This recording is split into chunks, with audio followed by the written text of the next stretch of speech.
मी free होते, लग्नाच्या सगळ्या तयारीत होते. म्हटलं ठीक आहे चालेल, फोटोशूटसाठी कधी रेडी असतो आपण.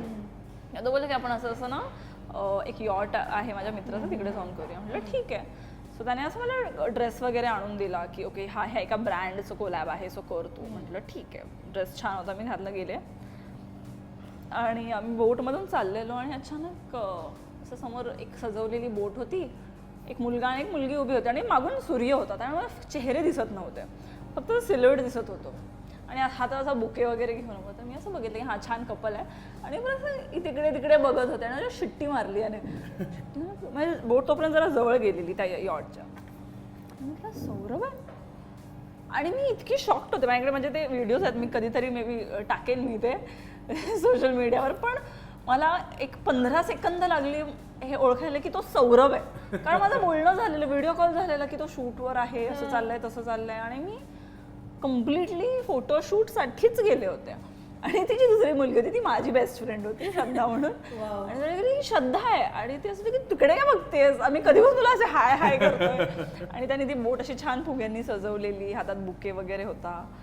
आणि त्यामुळे झालं की ओके असं काहीतरी होणार आहे का इथे. आणि बिकॉज तो मला इतका छान ओळखतो, त्याने असं फुल लाईक ही मेड शुअर की मी छान ड्रेसअप होऊन गेले, म्हणून त्याने ते फोटोशूटचं आणि तो ड्रेस पण त्यानेच पाठवला होता जो हवाय. हां म्हणजे त्याला त्याचं होतं की तिलाच नको वाटायला की अरे मी कशी पण आले आणि प्रपोज केलं.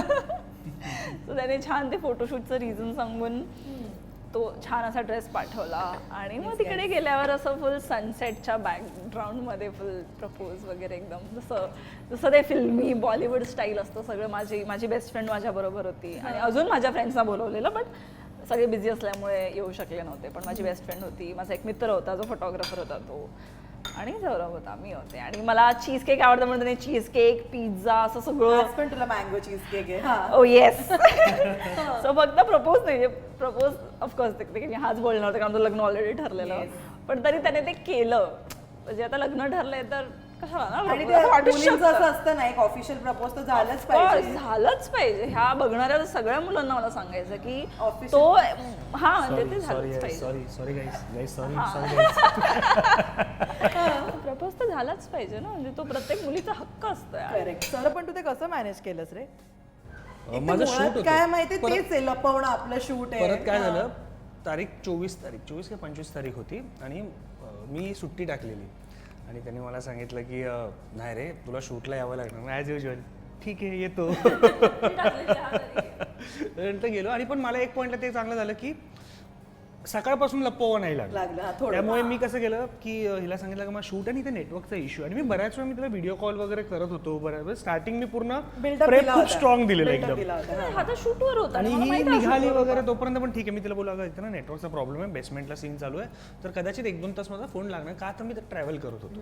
तर मग मी ते फ्लाईट मोडला टाकून फक्त कामाचं असेल तर बोलायचं आणि परत फ्लाईट मोडला टाकून द्यायचो. हे करत करत करत मी आलो आणि मला काहीच खरं सुचत नव्हतं. तो मी हिच्या फ्रेंड्सला सगळ्यांना ॲड करून ठेवले, ग्रुप बनवलेला की तुम्हाला मी स्क्रिप्ट सांगेन, ती स्क्रिप्ट फॉलो करा, हे करा ते करा.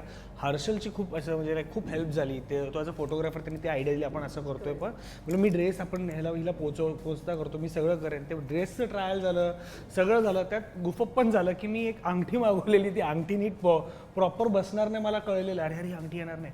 मग मी त्याच दिवशी आणि दुसऱ्या दिवशी मला तिला प्रपोज करायचं आणि सगळं संध्याकाळी घडतंय. आदल्या दिवशी म्हटलं थांबतो आपण काहीतरी करू. मग मी इथून तिथून फोनाफोनी केलं, अरे मी एक ॲक्टर आहे, मला एक अंगठी हवी आहे.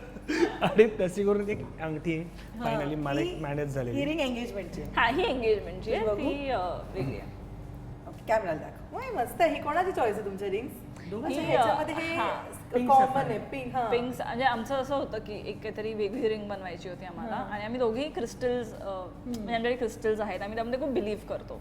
तर आम्हाला ॲक्च्युली रोज कॉर्ड्स ह्यात इन्क्लूड करायचे होते, पण ते होत नाहीत, ते एवढे बारीक त्यांना कट करता येत नाही. सो त्यांनी आम्हाला रेकमेंड केलं की पिंक साफायर तुम्ही. नाही जे म्हणजे माझे प्रत्येक ज्वेलरी म्हणजे हे झालं काय, हे झालं की जे आमचे प्रत्येक वेळेला करत आले आहे ते बिस्पोक क्रोनोज म्हणून ते आम्हाला ते फक्त आणि फक्त कस्टमाइज करून देतात आणि एक्सक्लूसिव्ह. म्हणजे त्यांच्यावर तो एकच पीस असतो, आम्ही त्यांच्याकडनं ही गोष्ट ते एका पिंक सफायर मधून त्या एका स्टोन मधूनच तिचे आणि माझे खडे आले. खूप सुंदर रिंग्स आहेत त्या.